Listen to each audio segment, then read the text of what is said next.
What's up, guys? Today we are going to react to Real Madrid versus PSG post-match analysis. I'll listen to the pundits and let's see what they say, and I'll give my own opinion about their take of the game. Pure tears in a minute, but I tell you what, let's enjoy the moment first of all. Take you out to the Santiago Bernabeu where Guillem Balaguer had the privilege of watching that one live. You told us before the night it smelled like a big night. You said it was a big night, Guillem. It absolutely was. This game reminded us that actually we're going to look at football with logic. The logic was saying after an hour, only one winner, and we were already making packages with videos of Mbappe and how brilliant he was, had scored 3 goals. Only one counted. But then magic and mistakes, and I'm sure you'll talk about those, but I'll leave that to you. The magic of the Santiago Bernabeu happened, and Benzema manages to score a hat-trick in 60 minutes. Where did that come from? But that's football, isn't it? Guillem? Yeah, I mean, that's true. Like, the Donnarumma, that was a huge mistake in Champions League. But this kind of mistake is part of football. You mentioned before the game about Lionel Messi sort of enjoying his time now. He could play for another 18 months. There's been talk, obviously, of Mbappe going to Real Madrid. Because of going out now in such a prestigious competition, do you think there's a chance that next season PSG are without both Mbappe and Messi? Messi? I don't think so. So much has changed. But in any case, he wasn't on goal. That was Donnarumma, no, with the mistake. And was it Marquinhos passing it to Benzema? Was it Guaye losing possession in the third goal? Was it the midfield of PSG that Modric went through in the second goal to give the ball to Vinicius? Where is Messi in all that? What's his fault? No one's blaming Messi, Guillem. I'm saying. So I a little bit disagree what he said. He said Messi is not responsible for the mistakes that PSG committed. Like, they're both defenders and the goalie. However, did Messi perform at his best? The answer is no. I'm saying, you said before the game that he's enjoying his football now and he sees his opportunity of being here for the next 18 months. I'm saying, on the back of going out the Champions League so early, himself and Mbappe, is there a chance that Lionel Messi may go at the end of the season? It's not the plan, basically. He wants to stay at PSG because there is the Qatar World Cup he wants to be fit for. But I think the disappointment will be huge because, yes, PSG is built to win the Champions League, to go as far as possible. And another year where they couldn't do it. And why is that? Well, you will mention mistakes and you will mention things that they did wrong. But also, did you feel, and that's something that Thierry Henry was talking off camera, I think, at the beginning of, before the show started, talking about when the Bernabeu starts going against you, when it gets into your head, you just disappear and become this small. Donnarumma, Guaye, Berratti, Marquinhos, those are top professionals that all of a sudden disappeared.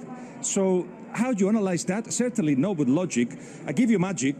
There's a bit of magic, and, you know, they bottled it, I guess. Guillem, I mean, not I guess. They bottled it for sure. I mean, the bottling is in PSG's history.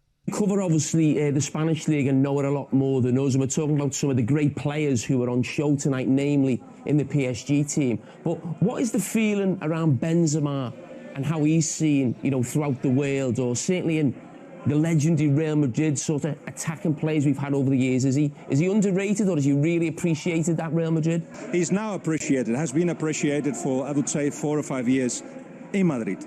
I think there's still a question mark in the outside world. That's why I think he was 4th or 5th in the Ballon d'Or. He wasn't really in the competition for it when he had the best season of his career, one in which, Real Madrid didn't seem to get any trophies of importance, but at the same time his displays kept Real Madrid at the high level. Now we are talking about a Benzema that with, 27 goals and 17 assists, something like that. He actually is helping Real Madrid to win the title, the league title, and getting them into the quarterfinals of the Champions League.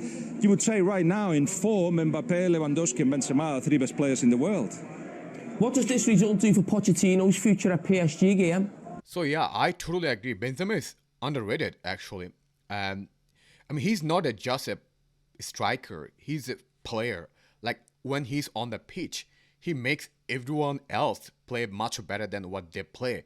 Like, you have seen Vinicius without Benzema play way worse. But with Benzema, he plays way better because that's what Benzema does, to motivate other players. I thought you were going to ask that one. I think it's trouble. I think it's trouble, and Zidane is waiting to see if he goes with the national side or with PSG next season. I feel that Pochettino knows that too. Do you mean immediate trouble, or you mean trouble come the end of the season? No, come to the end of the season. I mean, there is a league that is almost won. I think it's 12 points away from second. They're out of the cup. There's only the league left now, but you wouldn't get rid of him. I mean, he has been building something, harmony at least, and they played really well in the first leg. They played really well for an hour. Not enough against Real Madrid, but not enough reason either to get rid of him now. All right, good stuff. Thanks very much, Kim. We'll let you go and So yeah, I mean, Pochettino, I don't think he will stay at PSG after this season. And I hope that Zizou never joins PSG. Please, Zizou, don't join PSG. If he wants coaching again, either wait for a France job or come back to us. We are waiting for you, Zizou. I just feel like after that, though, PSG's game management was all over the place. It's almost like, even I said at half-time, I don't think there's a way back for Real Madrid to come into this game. And they sort of just went back to the old PSG from maybe last season and I showed the clips before the game of them just walking around. And I don't know if they thought the game was already won, but second half, they took the foot off the gas and they got punished for it. I don't think it was that as such. I think obviously the goalkeeper made a mistake. That lifted Real Madrid. And we saw it in the first 10 minutes of the game. And we saw it in the group stage against Manchester City.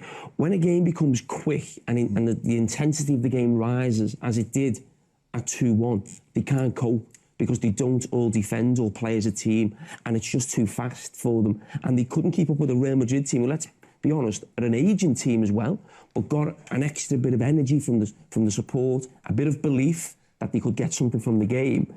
And PSG could not cope with that intensity. And that's why we've said from the very start of this competition that we've all agreed we don't think PSG can win the competition. But the manager needed to make a... So yeah, I truly agree that goal, the first goal, gave us the momentum. And also, including with that, PSG's game management was totally poor. I mean, Pochettino did not do any single thing. Like, why would you keep Neymar and Messi on the field when you are 2 ahead?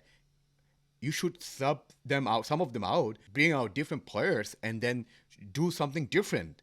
And he did not do that. So when it went to 1-1, we could see him, no, I won't say walking, and I don't even want to put the blame onto him, but they don't have that, you just said that, they don't have the same energy. They needed to put another one in midfield. The thing is, what should have been done, and it's not easy sometimes, you get carried away as a coach when you're on the bench. When do I do it? When I don't do it, and suddenly Real Madrid scored. But when they went 2-0 up on aggregate, you have to take one of the 3 out. And the one that was having not a great game, but Messi was okay in the game, Mbappe flying, I think Neymar should have come off. And you bring another midfielder to try to close the shop and see how you can operate. Is that the problem, managing PSG for any manager? It is. It's different. For me, both Neymar and Messi had a poor game. On their front attack, only Mbappe had a decent game. I mean, this is not how Messi should play. He is the highest paid player in the world. Players are almost as big as the club, and you can't bring them off. You can't drop them. It is difficult for a manager. You saw it with Tuchel. You saw it with Emery. They couldn't do what they like to do, and sometimes those decisions, and especially that decision, did matter tonight. And then after, you bring Di Maria. So now you have 4 attacking players, and you could see in transition, and when Real Madrid was keeping the ball, they couldn't cope with it. To be successful, you need some culture, like football culture in your club. PSG doesn't have that. They have all the big players who have big ego and they have no chemistry at all. You cannot buy success. This is just one example with that. You need better plan rather than just buying big name players. You heard Guillaume there say they bottled it. Do you think it's also not just a problem of individuals, is it a problem of mentality as well? Yeah, I think so. I do believe that. Sometimes you can have too many egos or big-name players within that. And you see some of the mistakes Guillaume mentioned there. He was making sure he was mentioning everybody except his mate Messi. Even though Messi, to be fair, I thought played really well tonight. But there was some big mistakes. But at any time in the Champions League, when you're playing against real quality, you're going to have to go through moments, 5-10 minutes, and deal with pressure or mistakes. And that's what they can't seem to deal with at any time. And I just think there are too many egos or big names in that team where we've said the best team will win the Champions League. A team of individuals at times has won it, but very rarely. It's normally a team. And today, the individuals got beat by the better team. There's no way Real Madrid have better players than PSG. They just don't. And we could see that for long periods of both legs. But Real Madrid have gone through. It's Yeah, I mean, you see the PSG team, the front attack, Messi, Neymar, and Mbappe is the best attack in the world. And if you see us, we have two teenagers, almost teenagers, I mean. Vinny's almost 22. So Vinicius and Rodrigo and Benzema, I mean, other than Benzema, both other two is very young, right? So this is where it matters that how the team plays. If you don't play as a team, you don't win. In football, you have to play as a team. Yeah, you have to have individual brilliance like what Mbappe did, but at the same time, you need collective effort. As much as I agree that PSG bottled, at the same time, we have to credit ourselves, Real Madrid, that the intensity we brought after the substitution, especially Camavinga and Rodrigo, that is mesmerizing. That is the intensity of football every football fans would love to see. to go back to Kylian. Kylian has covered the cracks for a very long time, the problem that team had. And then in the league, sometimes they don't get punished with it, although, like we mentioned earlier on, they lost their last two games away from home, 3-1 and 1-0, one in Nantes and one in Nice. And then as Jamie talked about, and we talked about at the very beginning, you have to dig deep in Europe. At one point, you won't get that ball. You have to deal with waves and the crowd. And that team can just not do that. As simple So as does that. Kylian Mbappe look at this result and think, if I really want a Champions League trophy, which is what you would imagine he wants to achieve at that highest level, right, I have to move to Real Madrid? Does this almost seal his departure? I think the decision in his mind was made before the game. Of course, I mean, he has to move. He cannot win Ballon d'Or with PSG. He has to move to a bigger club like us, Real Madrid, and that's what he wants. I don't know what is the decision or what it is, but I think it's clear in his mind what he wants to do next. I don't think he should go to Real Madrid, though. Because I Why think not? I don't think he's considering going anywhere else, is he? I think, well, like Thierry said, his mind might already be made up, but I'd be going Man City or Liverpool. They're the two best teams consistently, I would say, in Europe. Yes, people are going to say Man City have not won the champion, but the way they play, the points that rack up every week, I'd be going Liverpool or Man City. There is something that's What? I mean, I don't disagree.